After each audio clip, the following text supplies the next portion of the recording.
Thank you, Cahill, and I welcome the opportunity to contribute to this debate this evening on the ambulance service and no doubt what is a crisis within the service too, and it's a crisis driven by a lack of investment and a lack of development over the last number of years.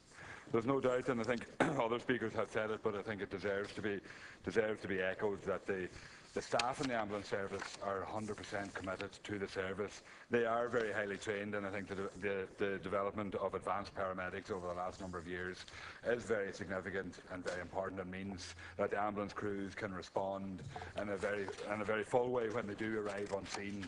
But unfortunately, like a tragic case we saw in Carndonagh in County Donegal in recent months, where a woman injured in a car accident lay on the side of the road for an hour waiting for an ambulance to come to respond.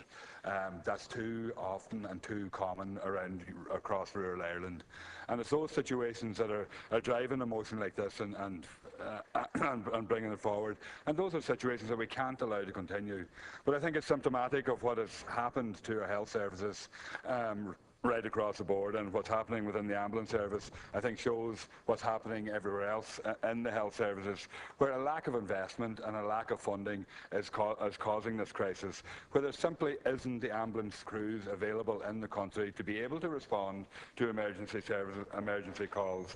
And when you see that the number of ambulances has reduced by 55 in active service since 2008, it just shows the crisis that is there. Now, in southwest Donegal, we have an ambulance station in Killybegs and we have an ambulance station in Donegal town, where there used to be 2 ambulances on call in each of them.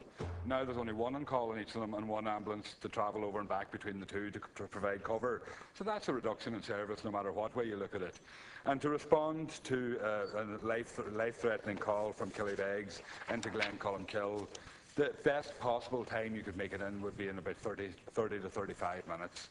So there's absolutely no way that the national targets could be met in rural parts of Ireland and in rural Donegal if we are to be serious about it and to implement the HICWA standards with the level of ambulances and crews we have available across the country.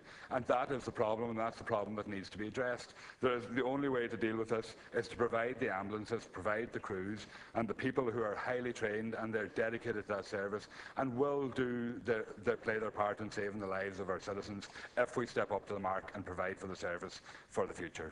Thank you, Deputy.